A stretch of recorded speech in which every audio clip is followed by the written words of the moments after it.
Para el diseño de una torre de enfriamiento, usted necesita cierta información.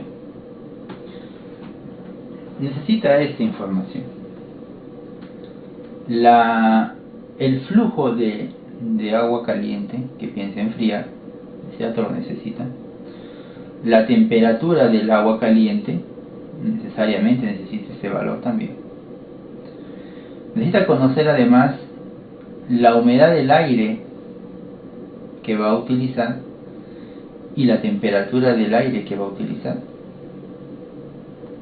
Estas dos corrientes son las entradas, bueno, entonces usted necesita conocer, ¿no?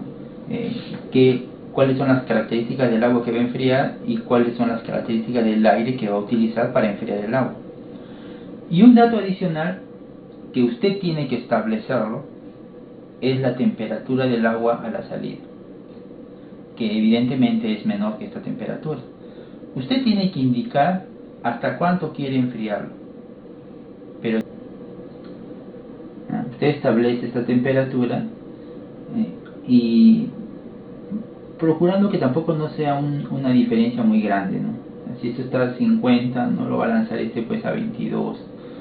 A veces uno prefiere una variación de temperatura relativamente corta, no tan alta, ¿no? Una vez que usted ha establecido hasta qué temperatura quiere enfriar, entonces su objetivo en el diseño de la columna o de la torre de enfriamiento va a ser determinar cuál es la altura del empaque o la altura del relleno. A eso nosotros le llamamos la altura de la columna. No nos referimos a la altura del equipo, de la infraestructura, no, sino a la altura del empaque nada más. Eso es Z.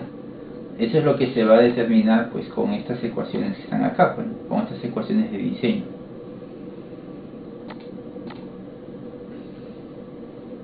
Adicionalmente a conocer cuál es la altura del empaque, es decir, esta altura que está aquí, adicionalmente a eso, otro objetivo que usted va a tener en el diseño es conocer el flujo de aire que debe suministrar.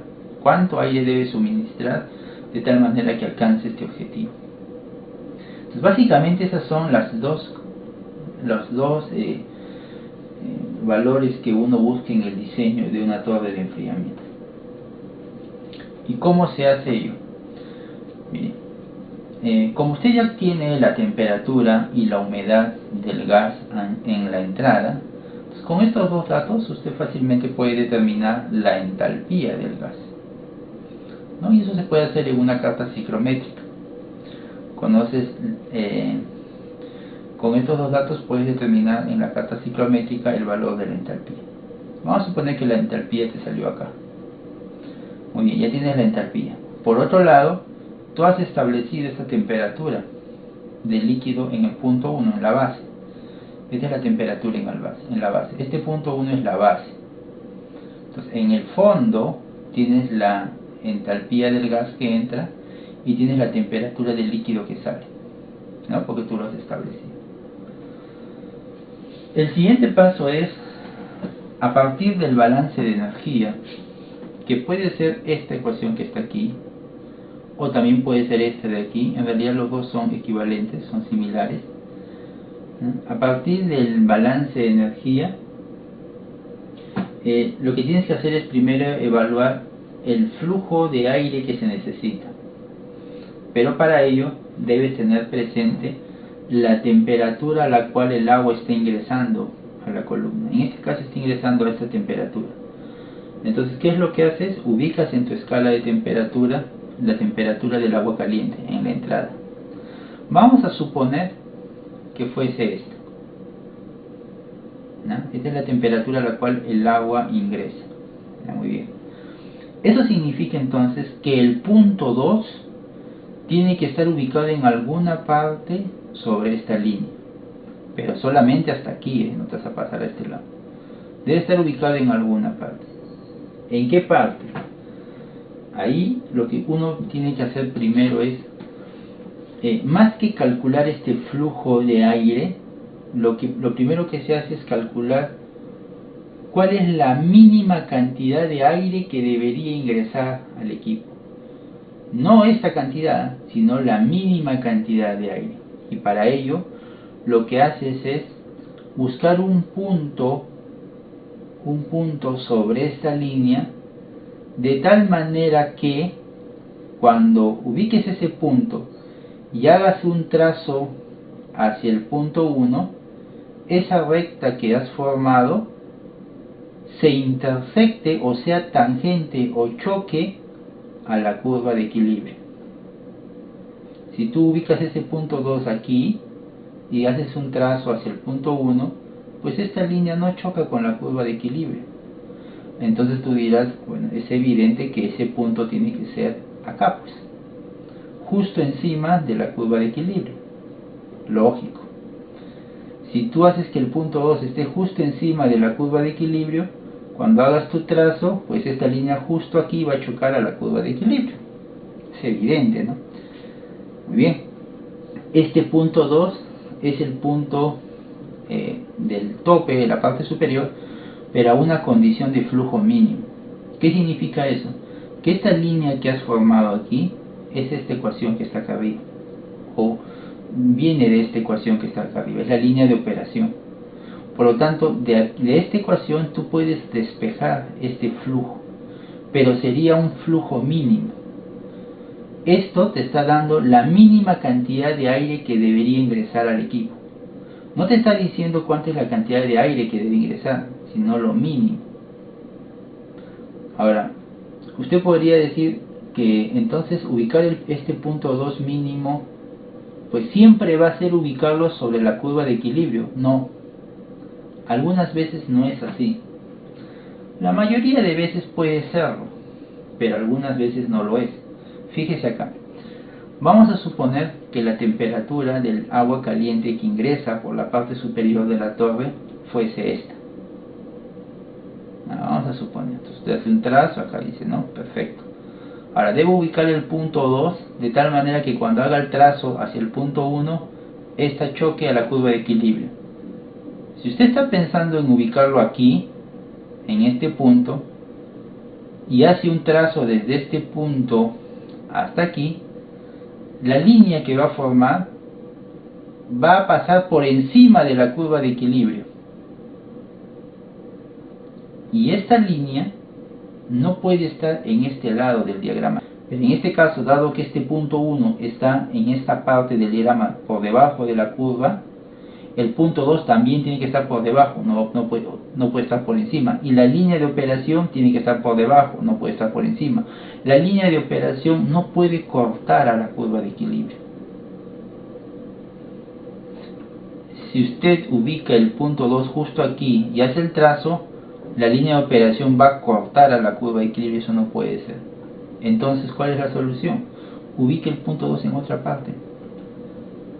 De tal manera que cuando haga el trazo, esa curva corta, no corta, sino toca a la curva de equilibrio.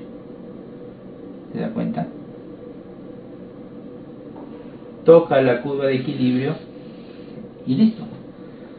Ahora el punto 2, fíjese, no es necesariamente aquí encima, sino está un poco por debajo. Pero lo que importa es que la línea de operación haya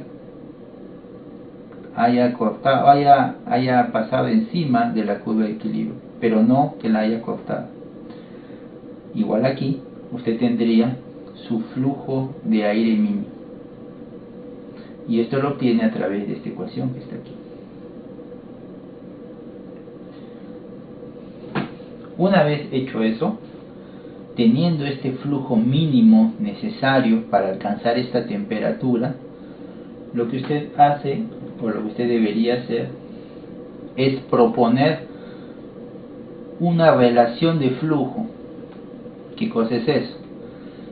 Que usted diga, este va a ser el flujo de operación y este es el flujo mínimo. ¿Qué relación tiene que haber entre estos dos? Usted propone esa relación. Evidentemente, este número tiene que ser mayor que 1, pues no le vas a poner 0.5. Si le pones 0.5, está diciendo que este flujo va a ser la mitad de este que está aquí. Y no, porque es el flujo mínimo, pues no puede estar por debajo de eso. Entonces este flujo, el flujo real, tiene que ser mayor al mínimo. ¿Qué tan mayor? Ya eso tú lo decides. Puede ser el doble, el triple, no tiene que ser un número entero, 1.8 o 2.3. Tú decides qué tanto quieres que sea el flujo respecto al flujo mínimo. Pero si le pones también un valor muy grande, entonces eso va a traer algunos problemas en la operación de la columna. Porque si le pones un valor muy grande, pues recuerda que este flujo de aire, no es que el aire entra pues porque bueno, tú quieres que entre a un flujo y el aire va a entrar porque tú quieres que entre a un flujo, ¿no? El aire no entra así porque sí. El aire va a ingresar a eso producto de que algo está motivando su ingreso. ¿Y qué cosa es eso? El motor que está acá arriba, este ventilador. Si tú quieres un mayor flujo, tu ventilador va a tener que girar más o va a tener que tener más potencia. O sea que vas a gastar más.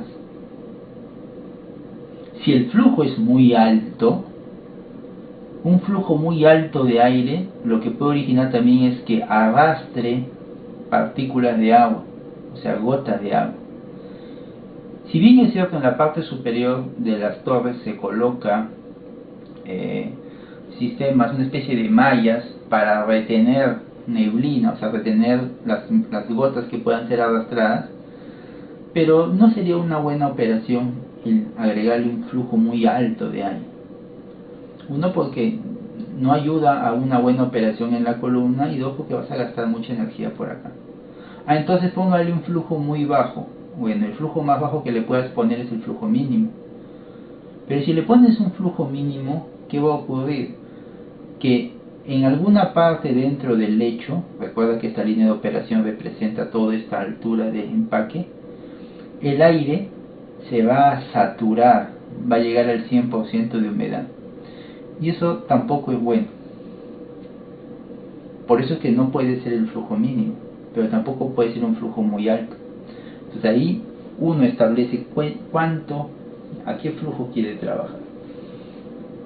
Una vez que usted establece esto, como ya conoces el flujo mínimo, lo multiplicas y vas a tener el flujo de aire.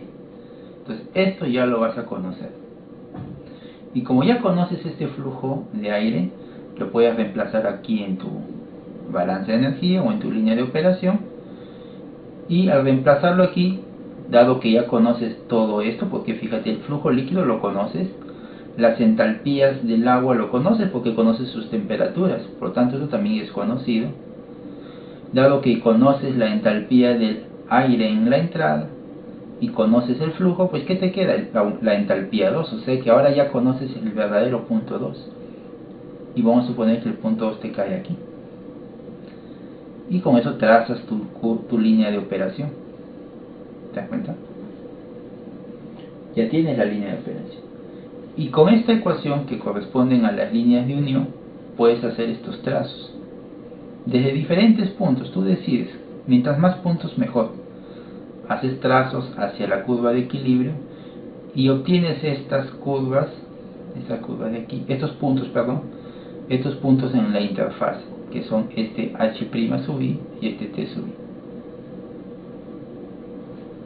I. Y ya con ello, pues puedes reemplazarlo aquí o utilizarlo en la ecuación de diseño y ya tienes tu altura de empaque.